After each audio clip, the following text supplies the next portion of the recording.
with you.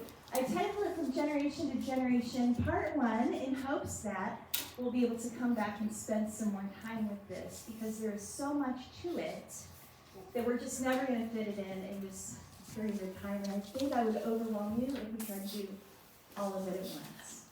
So today, in the time that we have, we're going to lay some groundwork for what generational theory is, how it works, and why it's important for churches to pay attention to it. So to give you just an idea of what generational theory of I'll go up here. Okay. To give you a little idea of what generations are, when we talk about generations, what is your working understanding of that word? What is a generation? Anybody? 20 years. About 20 years, okay. I think of the length of time it takes to grow up and start the next family. Okay, yeah, okay. Succession of Let's go around over it. succession of, Okay, good. of Thank you. births, deaths, and family. Okay, succession of birth, deaths, and family. Those are all good.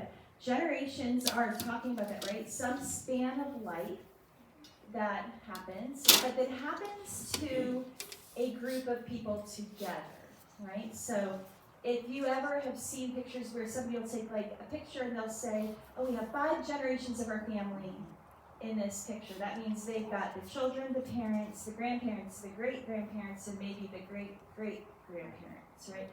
They're thinking of it in that term, but then all of the children, they are a generation, and their ages might be all over the place, right? That's when we typically talk about generations. When we get to generational theory, we're talking about something very similar, but with a little bit different. We're talking about something that comes to us from sociology. So it is a sociological designation that is given to a cohort, and we'll talk about what that means in a moment. But why does it even matter for us to be talking about? As a church, any congregation has the possibility of having 5 to 6 distinct generations part of the church family. And so we're going to love and honor the whole church family and to care for the needs of and try to reach with the gospel truth to the whole church family. We need to be understanding what is distinct, important about each of these generations that are part of our family. But also, understanding different generations fosters empathy over stereotypes, right? How, we hear about Gen Z, or we hear about the boomers. We hear about these generations and there's stereotypes for them. And sometimes, because of the way those stereotypes go, we get this sort of conflict between generations based on the stereotype of them. And so then we lump people, like we do with so many different categories in society, we lump all the people of a certain generation into this stereotype, and then sometimes if we don't necessarily agree with what we think that stereotype stands for, we lack empathy for where they actually are in life and the things they're actually doing. So truly understanding the different generations, where they're coming from, what the challenges are, what the fears they might be facing, where their heart is, what they value, what's important to them.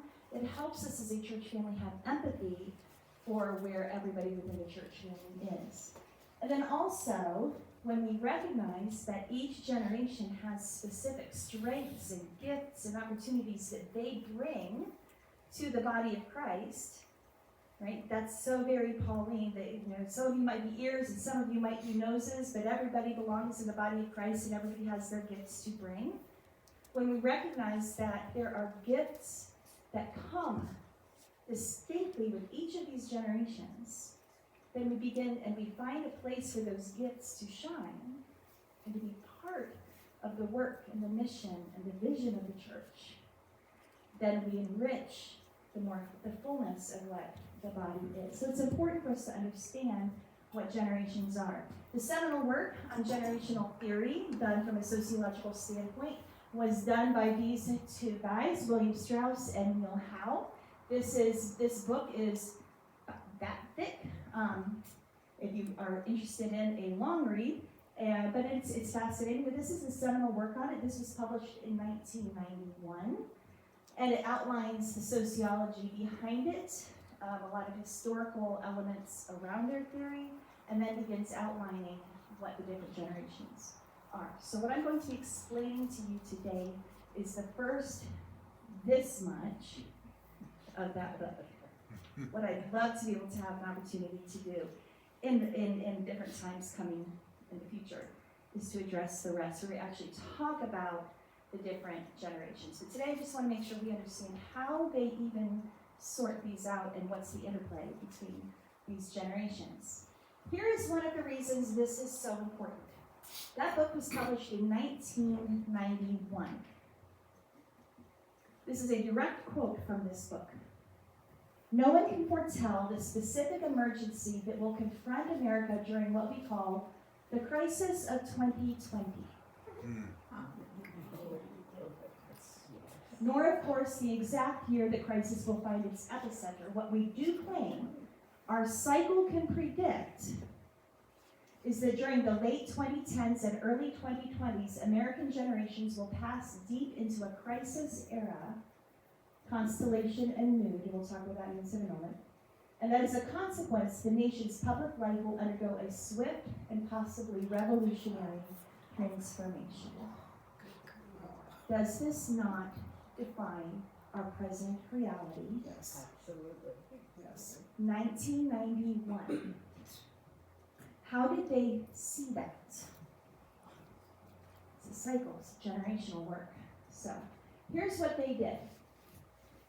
They were studying history, and they started to look at some different times and moments that happened in history. And they started to see some distinct patterns happening. They started with looking at times of spiritual awakening throughout history. The Protestant Reformation. Happy Reformation Day, everyone. 1517 to 1542. Puritan Awakening was the next major time of spiritual renewal. Like we're talking major eras of these things. 1621 to 1649, the Great Awakening, 1727 to 1749. The Second Great Awakening, 1822 to 1844. The Third Great Awakening, 1886 to 1908. There's a little difference there, we'll talk about that in a moment in the pattern.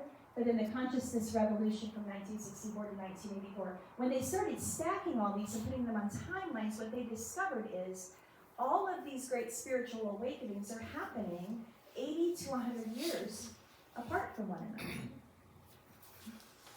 So then they took a look at major crisis eras in history, especially American history, but going back forward. You get the War of the Roses, the Spanish Armada crisis, the Colonial Glorious Revolution, and then the American Revolution, the American Civil War, the Great Depression, and the World War II, these eras of crisis, and they're all happening 80 to 100 years apart. And what they're finding is between the end of what they call an era of awakening and the beginning of an era of crisis is about 20 years, 20 to 25 years. And what happens between the time of a crisis era and the beginning of an awakening era is about 20 years. They start seeing this cycle of 20 years of crisis, 20 years of nothing, 20 years to 25 of spiritual renewal, and then 20 to 25 years of something else. And it cycles for centuries and centuries back through history. Thus, they could look and say, 2020 will be up to the crisis era.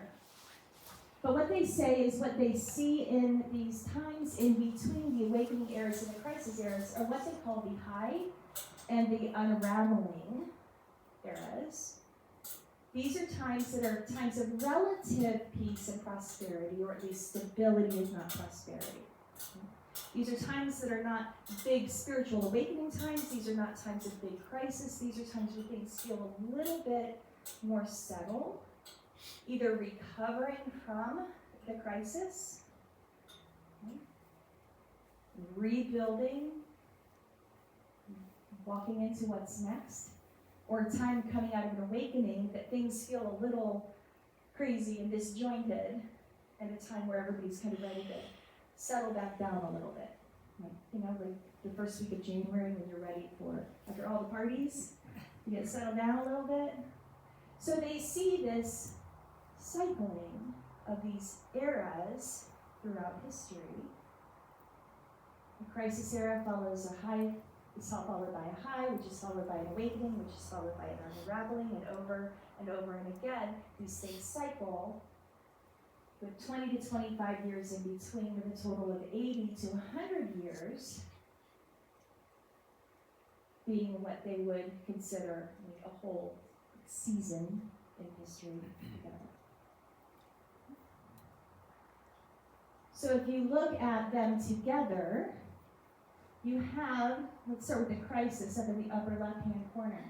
A time of crisis, an era of crisis, is a time that is characterized by upheaval, a time of reconstruction.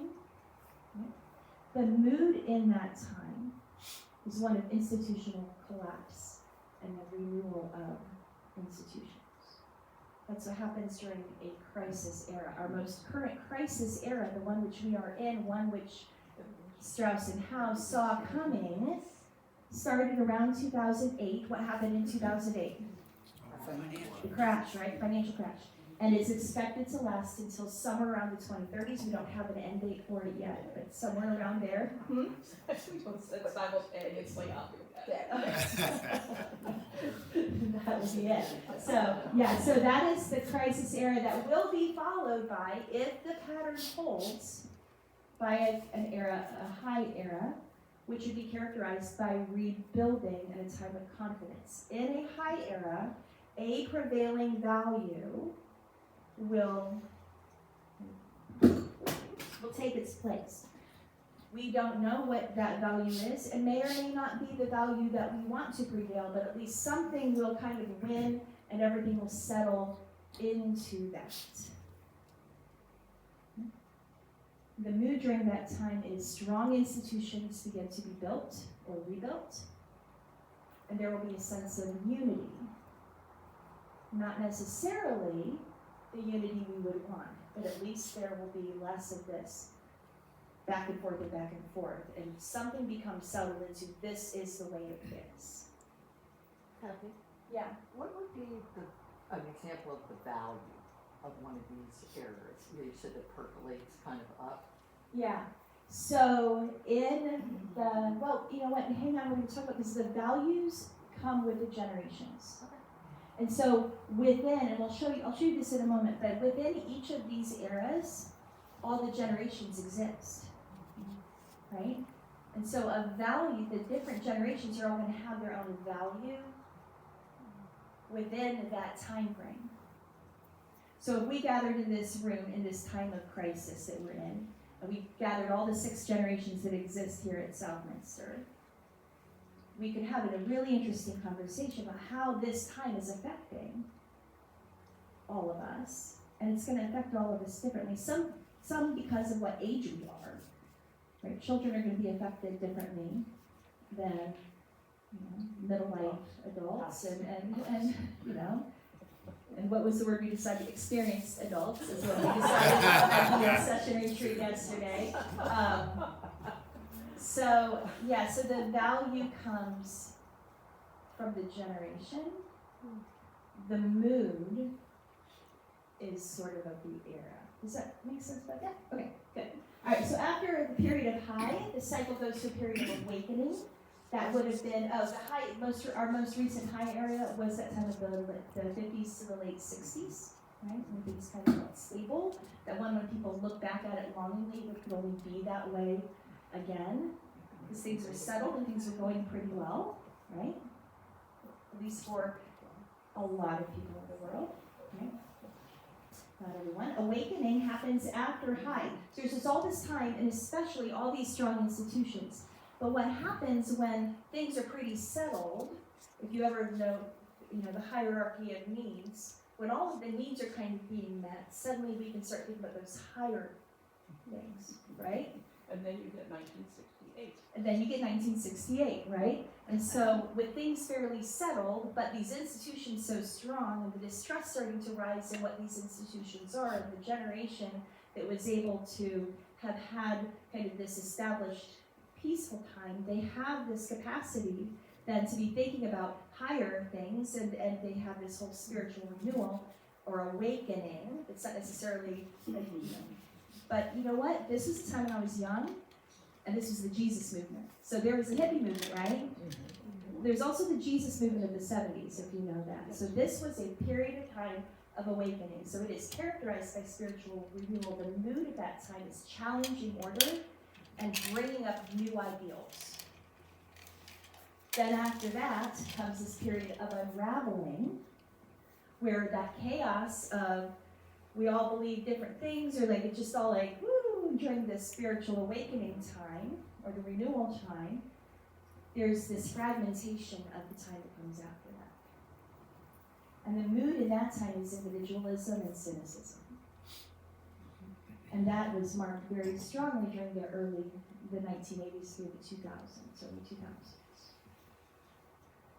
And then after that, as things start falling apart, comes again the time of crisis, and around and around and around we go. Which is why they were able, in 1991, to count out all those little 20 to 25 year times to say where will we be in that cycle, and a period of crisis will be coming, because in 1991 we were in a period of unraveling. All right. Also, Strauss and Howe looked at life stages, and this is when we talked about in the beginning, what is a generation? They recognized exactly what, I think you said 20 years, right? That they said there are basically 4 stages of life, right? Youth, rising adulthood, midlife, and elderhood, right? Experience. Youth is that age from 0 to 21. It is marked by this, the role in society of those who are 0 to 21 is highly dependence. Okay? They're dependent on their parents, they're dependent on school, they're dependent on the systems, they are, that is their role in society. They are learning the values of society. During a rising adulthood, from about 22 to 43, education is done unless you're on and on for advanced degrees. So. But generally, you're entering into the work field, you're getting married, you're starting families. It's that period of activity, that rising adulthood. Midlife, ages 44 to 65, is that period of leadership. People have gotten to that point in their work or their families that's the primary role in society. For midlife is leadership, and then in elderhood, the primary role is stewardship. It is sharing the wisdom and the time and the gifts and being there and the sharing and the helping of the other generations to help them understand, because there's that whole wisdom that has come in life, that experience to help guide people. So that is what Strauss and Howe identifies these 4 life stages. Again, they said these life stages in different times of history, because of what's happening in the world, might be longer, might be shorter, but generally about 20 years long. Like the length of these eras in history. It's like scientists do. They said, interesting. So what they did is they said, okay, we take these 4 different eras that are about 20 to 25 years, and we lay them out this way, and then we stack onto them the way that people enter into life. So, if you look at the bottom, let's say somebody is born and spends their childhood during a high era, then they're spending their rising adulthood years through an awakening era, their midlife in an unraveling, and their elderhood in Christ. See how that would line up. But then, during that awakening time, a new generation is being born, right? There's now these new people being born and spending their childhood in an awakening, their rising adulthood in an unraveling, their midlife during a crisis, and their elderhood during a high. But then during that same period of unraveling, you still have another group of children, right? So they're spending their childhood in unraveling, their rising adulthood in crisis, their midlife in high, and their elderhood in awakening, and then you have another group that is spending their childhood during crisis and onward. Okay? So you can see, if you look at, for now, during a crisis era, we have children who are living out their societal role of being dependent in a time of crisis. Rising adults who are living out their role of activity of trying to start families and start careers and get established in life during a time of crisis. We have midlifers who are in roles of leadership during crisis. And our elders are more experienced ones who have that role of stewardship, of sharing the wisdom, sharing the gifts, trying to help us all understand how to get through this time of crisis. Okay? But it's different in a time of, let's say, awakening. During a time of awakening, those who are trying to get their life going, figure out what's what, are those rising adults. So if you think about 1968, who was leading those movements of spiritual renewal and the hippie movements and the Jesus movements? It were the 22 to 44-year-olds. Right? So in each of these eras, where these different age stages are, makes a difference. One, for how they are developed. Children who are just coming into life during a time of crisis, young adults who are trying to get their life started right now, they're being shaped by that experience of trying to get their life started during a time of crisis, which is very different than generations that got their life started during a high, or spiritual awakening, or a quiet time. So that shapes us. And this is what fascinated Strauss and Howe. And so they started putting together these cohort groups. The red, the group there that had their childhood in a time of high but became adults, rose into adulthood during that time of awakening. The orange.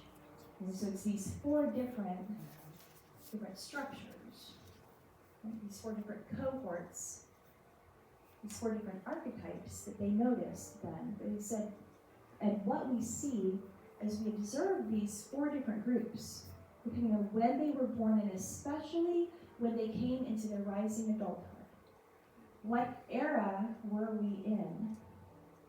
And we start seeing in those groups some real common things.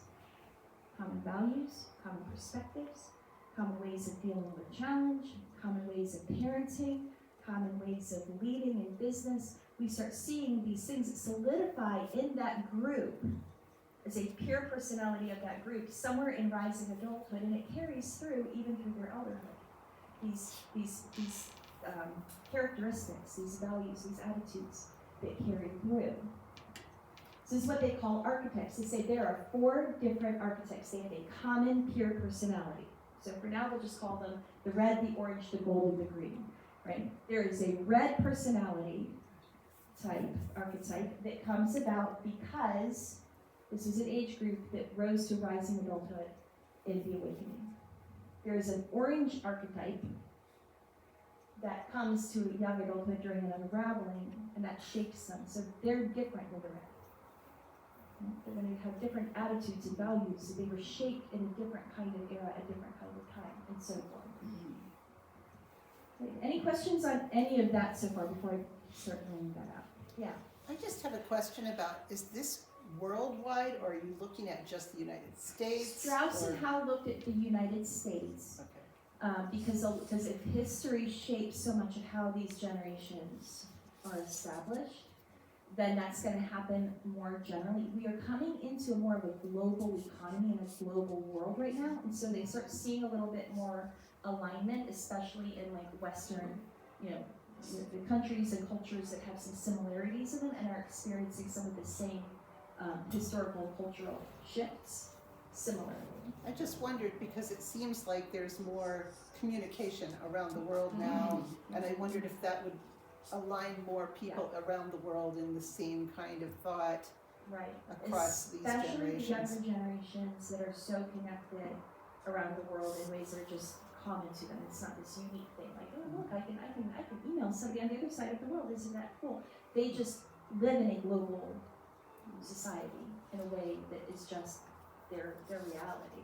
And so this work was done in 1991, and so it's interesting to think about and to try to say, okay, if they were doing this work again, how might that affect? But Strauss and Howe focused on the United States because that is, for most of these generations, what's shared. However, they did back it up to those first generations that were experiencing what happened that across, in other places, especially in Europe, that brought them here. Because there were upheavals and crises, times that the spiritual renewal time, that awakening that brings them here in that Puritan era. Yeah. But that's probably replicatable. The timeline may be different, the events may be different, but the chunks of time would be pretty much the same if you looked at another culture. Right. The flow most likely would be when they are in a crisis time might be different. Right? But the general, the effect, the sociological effect of what's going on in the world on people that are living out a life stage at that period of time. Now, in different places in the world, culturally, maybe what the society's role in different age stages might be a little bit different. There are cultures where maybe there isn't given so much time to rising adulthood, or maybe the what life expectancies are might affect how that lays out. But the general concepts, I think, would be very replicable. All right, so here's what happens then. What they say is that what happens that shapes the values, the archetype, that pure personality of these different generations happens, one, in how you are raised, what era you are raised in as a child, your era of dependence, but mostly what era you enter into rising adulthood in. That is what shapes your pure personality, what shapes the values and attitudes of your generation that will carry through your midlife and into your elderhood, okay? So you get the red group, right? And there's going to be every 80 to 100 years, right, a new red group, right? So, but the red group, folks, are what they call and label the idealist. So every 80 to 100 years, you get a new idealist group. They tend to be visionary and moralistic and driven by values.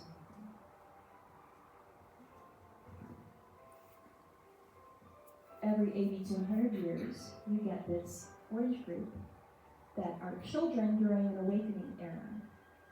You come into rising adulthood during a time of unraveling, and they call this the reactive group or archetype. So every 80 to 100 years, you have a new reactive group coming on to the scene. They tend to be pragmatic, they tend to be very independent, tend to have very skeptical, very cynical generation. Then you get the gold group, those who are children during that period of unraveling and who come into young adulthood, rising adulthood, when they're trying to start their families and all in that time of crisis. And they are the civic group. That's what they are called by Strauss and Howe. They tend to be team-oriented and institution building, and you can see why that would be. They come into this time that is a mess, and they're trying to, put a life together in a time that's a mess, and they say, this is ridiculous. We will build the structures, right? So you'll put this together. And then you get the last group that have their childhood during the time of crisis. Their dependent era is all during that time of crisis. But then things are clearly established and settled, for good or bad, but they're at least settled as they come into their rising adulthood. And so they become very adaptive, is what the name that Strauss and Howe give to that archetype. And they tend to be very sensitive and cooperative and process oriented. Okay? So that's how we get these different peer personalities, largely based on where we are when we go into our rising adulthood years, that's 22, 24 to 44. Okay? So when you put them all together, you can see that during any one of these eras, we have all of these things going on. So during this time of crisis we're in right now, we have folks who, if you just imagine the little faces across, who are in their elderhood, who are the visionary, moralistic, values-driven folks. We also have folks in this world, the ones who are in their orange midlife, so the ones who are in those leadership positions, who tend to be pragmatic, independent, and skeptical. But we also have these rising adults who are trying to get their life together, who are team-oriented and institution building. But then we have these, the others who are the adaptives, who are sensitive, cooperative, and process-minded. So in any one time, you've got all of these different personality types trying to deal with what's going on in the world, or trying to coexist in a church, be co-workers in a business. Okay. So all of these different personalities are here, these peer personalities in the world together. Okay, so I've got a little chart for you. If anybody is willing to help me get these out, Steve? Yes? Sure. One for myself, I'll explain what this is. So what this is it goes through all of the different generations that Strauss and Howe identified, plus the newest ones that have arisen since that work. They divide into cycles. Cycles being when we've gone all the way around, we've had a generation that's a red, an orange, a gold, and a green. Right? We've had all of those generations appear. That 80 to 100 years, that's a cycle. So we're not going to go all through this. This is something we will go through more in future times together. But you have, for instance, the colonial cycle. You have a generation that was born between the years of 1584 to 1614, who are that red, the idealists.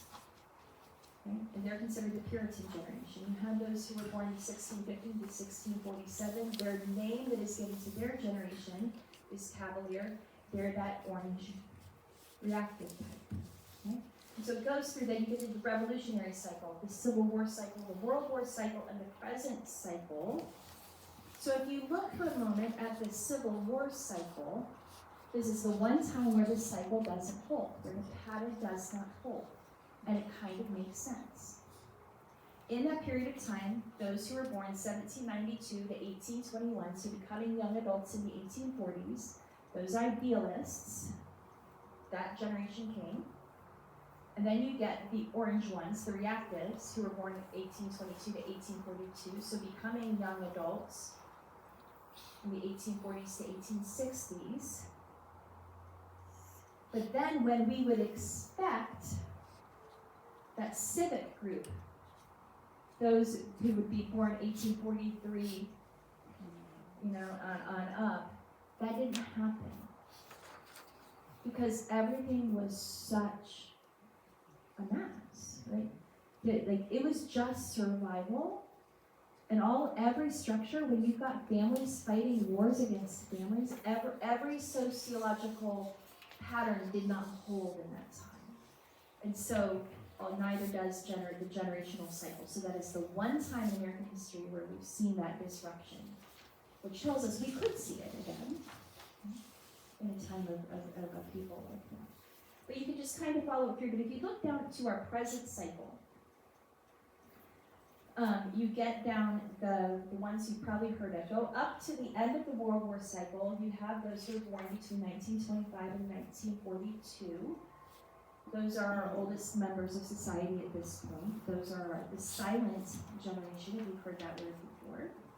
Those born between 1943 and 1960, the boom generation. We've heard that. 1961 to 1981, Gen X. 1982 to 1996, the millennials, if you've heard of them. In 1997, they're not sure what the ending date of that is. These are ones that haven't gotten established enough in their pure personality that we can set a real flying on that, but they're saying probably 2012 is the limit of their birth years. And then our youngest members of the churches and society, Gen Alpha coming on, that will be the next cycle, which is yet to be named. Those born 2013 probably through 2022 probably, okay? So these are the kids who are middle schoolers and elementary school kids now. So if you look, then, if we say the idealists, the red, that is defining right now our baby boomers. The orange, the reactives, those pragmatic, independent, skeptical folks, those are us Gen Xers. The gold, the civic ones, then are our millennials. You've heard that term. And our adaptives are both our silent generation and our Gen Zers. Which you can see an interesting opportunity there for who is going to understand each other the best in a place where there are 6 generations. Some of our oldest and youngest folks, which is way against the way we think, isn't it?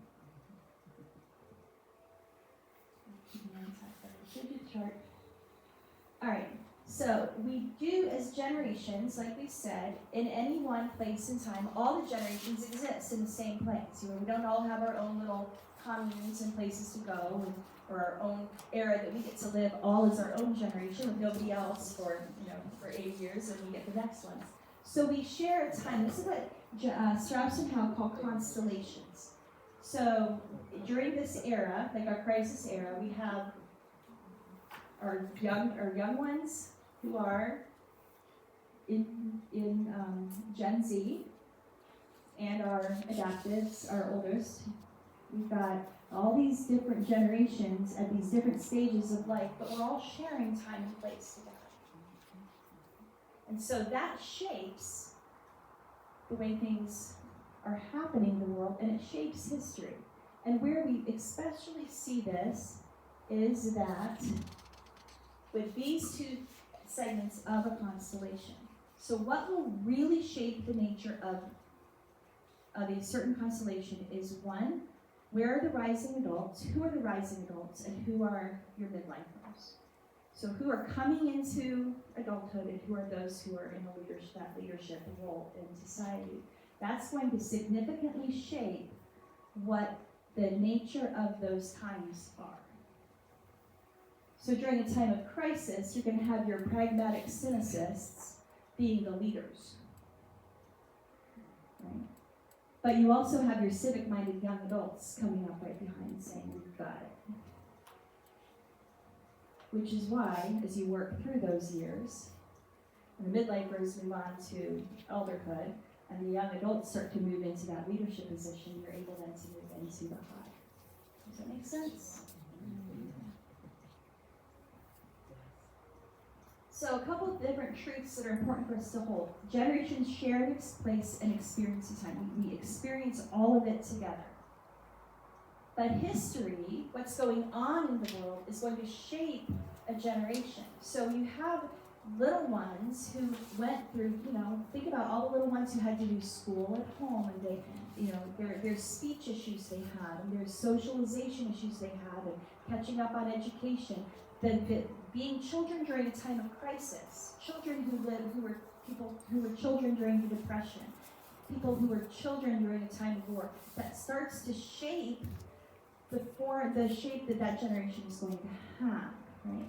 So history does shape generations, but generations also shape history based on whose leadership and who's coming up, and who are the decision makers, and what's their generational, are they the pragmatist, cynical ones, or are they the heroes, the civic-minded ones who are going to, So when a war comes, some of these wars happen or crises happen that aren't a crisis era, how society handles that crisis is highly affected by who is where, what generation is where in their social roles at that time. So history shapes generations, but generations also shape history. And generations shape one another. So, if people follow the most expected pattern of having kids, you would expect, like, your parents are probably the generation above you, right? Maybe the next one, but probably the generation above you. So one generation is going to parent according to their pure personality. The next generation is going to resist that, and they're going to parent in a very different way. You're going to have this whole pendulum shift. Okay? And so that generation is going to, so their children are going to be shaped by the way they were parented. They're probably going to swing the other way and parent their kids. So you're going to have the overbearing parents and the very lenient parents, and then the overbearing parents and the very lenient parents. It's going back and forth, and that starts shaping the generation, right? You're going to have the very civic-minded, organizational, we've got to get the structures together, time in generation, and you're going to have the next generation that comes behind them that is saying, well, what about empathy and compassion? Okay? And so who is leading when starts shaping some things about the generation after. So there's all this interplay between generations and history and generations, and how generations affect each other. It is a living organism. It's not just color bars on a chart. It's not as clean as that. So we get to this point where we were told, you're going to be in a crisis era. And I don't even have to, we could brainstorm for 20 minutes. All the evidence that we're in a crisis era here. That year 2021 catches us, right? Because there was a significant event in 2020. But it's just the crisis era begins in 2008, and it's not done yet. We could list a myriad of ways and evidences of a crisis era right now that are real issues. You know, we were talking yesterday at the session retreat about what is the purpose of our church in our place and in our time. What is the purpose of Southminster Presbyterian Church in Mount Lebanon in a crisis era? What are people experiencing during a crisis era? How is that affecting people? Right? The church has a call in each of these eras, but what greater call could we have, an opportunity could we have, than in a crisis era to be speaking something true and helpful into society? So how does generational theory then matter to churches? One, if we understand these cycles, and if you look at nature, nature is filled with cycles. We've got the moon cycles and the season cycles. Even the ancient people, Psalms are full of marveling at it. Right? And the Psalms are full of lamenting the crisis times, but always end with this hope. And yet, oh Lord, you are there. And yet, oh Lord, you are my strength. You are powerful. You are my helper, right? There is this hope that we have, and the cycles show us that. After the crisis comes the high.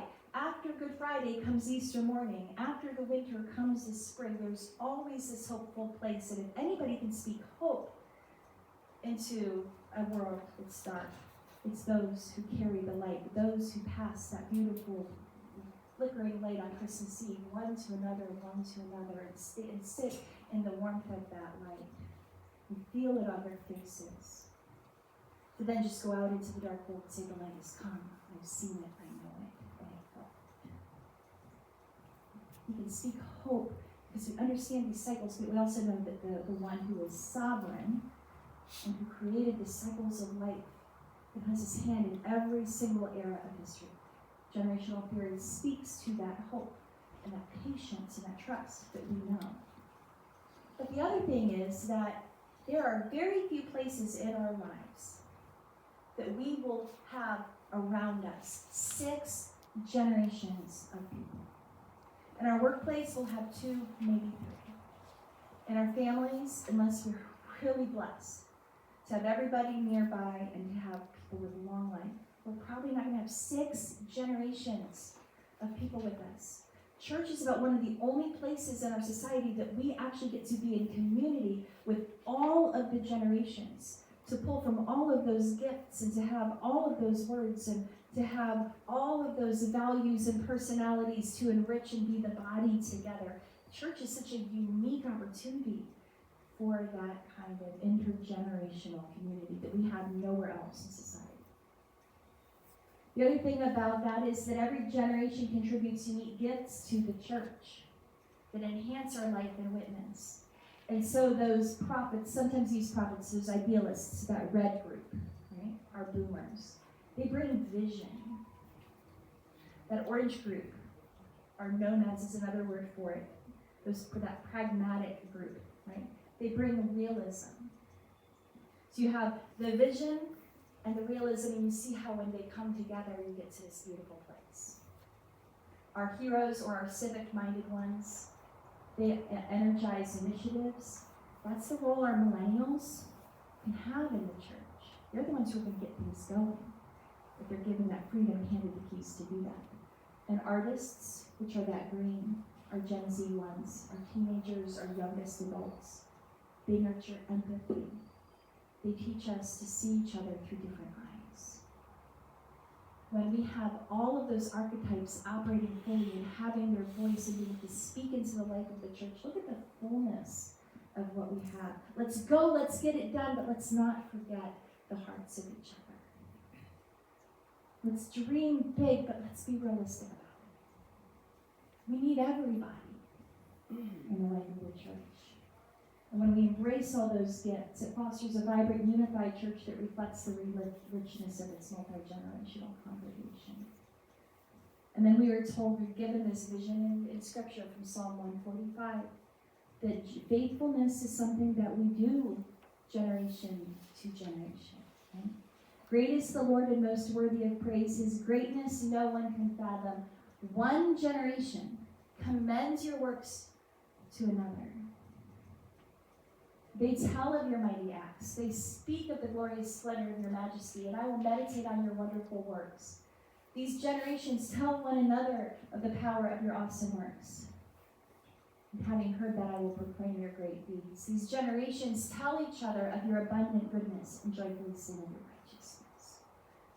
The generations tell one another. But if generation has its own voice, we have to learn to speak in the voice and that another generation will hear.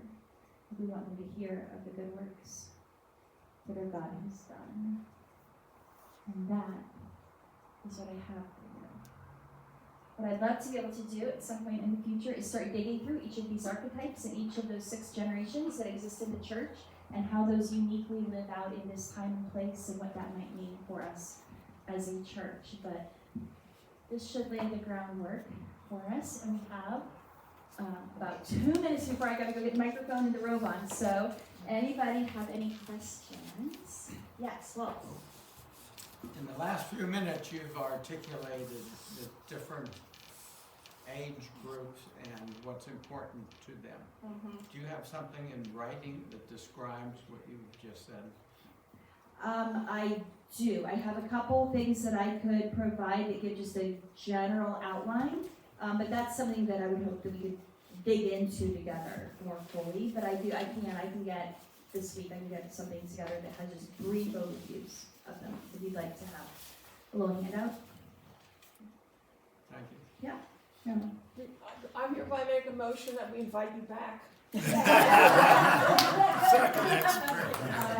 for letting me come and get nerdy with you a little bit. This is fun for me. So, you know where to find me if you have other questions. Thank you. So now I'm going to go get ready for worship. I'll see you all up there.